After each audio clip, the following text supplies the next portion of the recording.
Everybody, it's Matt Mayoko from NBC Sports Bay Area coming to you after the 49ers get walloped again, 35-10 to the Buffalo Bills, second straight loss of 25 points or more, only the fourth time that's happened in franchise history. But first, this video is brought to you by Canyon Club Brewery in Moraga, California. Brewery, beer garden, restaurant, all the above. Great place. It's right down the street from where I live. It's one of my go-to spots, and it's coming soon to the Livery in Danville. So check that out, Canyon Club Brewery. Okay, so the 49ers lose to the Buffalo Bills 35-10. Josh Allen's kind of MVP showcase game with a touchdown run, a touchdown pass, and a touchdown receiving.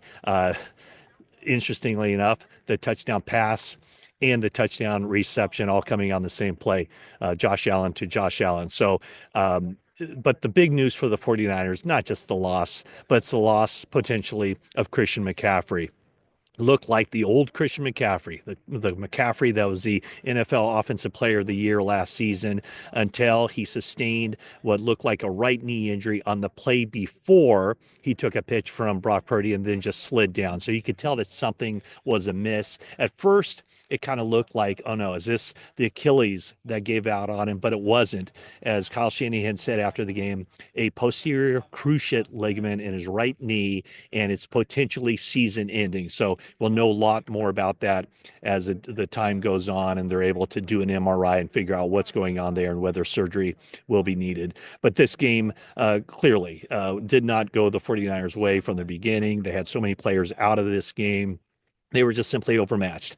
And as I say on 49ers Talk podcast, right now, just the way they played, they look like potentially the worst team in the NFL. The way they got handled by the Green Bay Packers, the way they got handled on Sunday night by the Buffalo Bills. The Bills are, might be one of the best teams. They might be the best team in the NFL. And right now, the 49ers fall 2 games behind the Seattle Seahawks in the NFC um, West. They're in last place in the division, and they look the part. They don't look like a good team at all. And kind of in addition to the injury to McCaffrey, Fred Warner goes out of the game with cramps in both arms. He needed treatment in there. And when he was out, it was a long touchdown run with James Cook busting out a 65-yard touchdown run.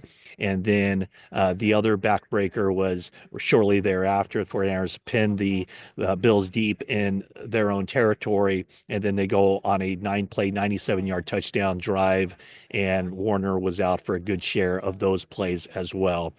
For the 49ers, some really head scratching things occurred as far as just, offensively. They went into this game expecting to run the ball well. They did run the ball well.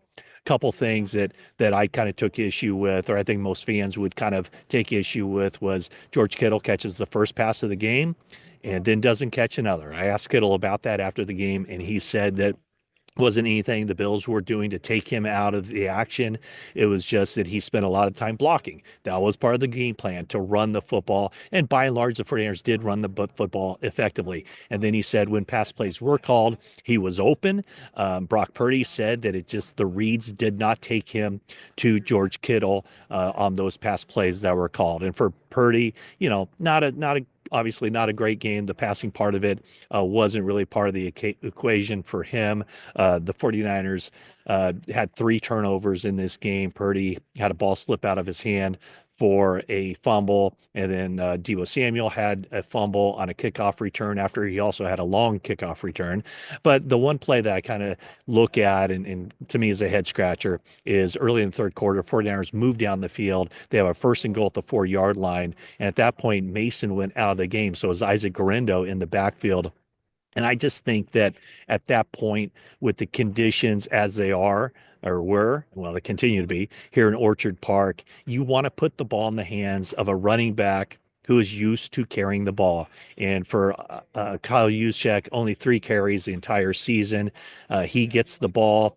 Taylor Rapp made a good play to punch the ball loose, turnover, and that was basically the end of the game. And so those are the things that I kind of look at from the 49ers standpoint. Overall, I thought the offensive plan was really good. They had to run the ball, and they did run the ball. They just weren't able to do what, they haven't done. They weren't able to reverse the course of this season, which was, they did not take advantage of their opportunities. They didn't finish drives. They didn't have the discipline and anything else that they needed in order to remain competitive in this game. And let's face it, in order for the 49ers to have remained competitive against the Buffalo Bills, a lot of things would have had to go right. Instead, a lot of things went wrong. And, Jake Moody had two missed field goals. I'm not going to blame him for this because that's just 6 points.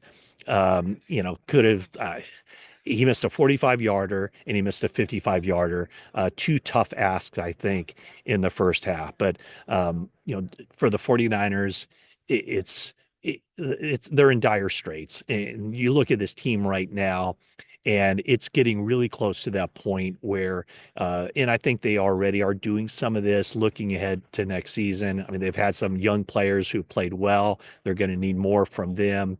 And then, when you look at McCaffrey and his situation, so you're going to see more Garendo, you're going to see more Mason. And so they're in a really difficult spot right now.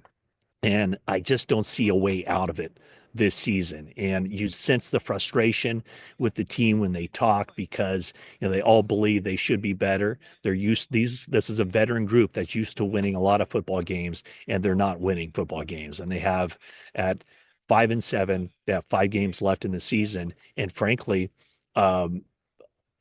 each of these games, none of these games are going to be easy. And that includes next week against the Chicago Bears. Like I said, the 49ers are playing a lot closer to being the bottom of the league than where they expected to be when the season started was, to be at the top of the league. So they got a lot of work to do. There are a lot of offseason questions that are going to be asked, but that'll come in time. Right now, what we do know is that the 49ers are struggling. And did I mention the last time that they had 2 losses in back-to-back games of 25 points or more? The head coach was Jim Tomsula. So I got the red nose. It's cold. It's below. It was sub-freezing temps. The snow's still coming down. And I guess I can check one thing off my list. This is the first time I've covered a true snow game in the NFL, 30 years of covering the 49ers, the first true snow game. There have been like cold games with frozen tundra in Green Bay. There have been those kinds of games, but never where I saw a game where the snow was so prevalent that the grounds crew had to get blowers out and blow the yard markers and the numbers and everything else just for anybody to know where the football field was. So that's the story. I'm just trying to think of what else needs to be talked about on this game.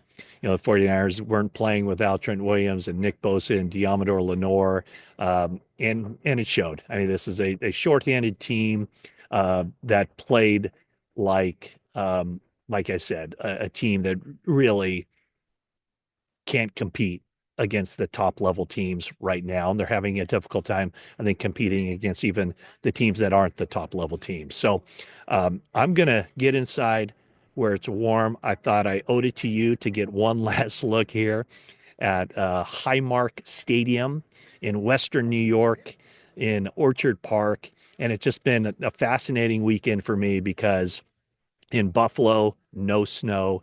10 miles to the south, it's coming down with the lake effect scenario with the whatever it is, the air coming in off of Lake Erie and that picking up moisture and then dumping down snow here at the stadium. So thanks for watching this video. Comment, like, subscribe if you haven't already.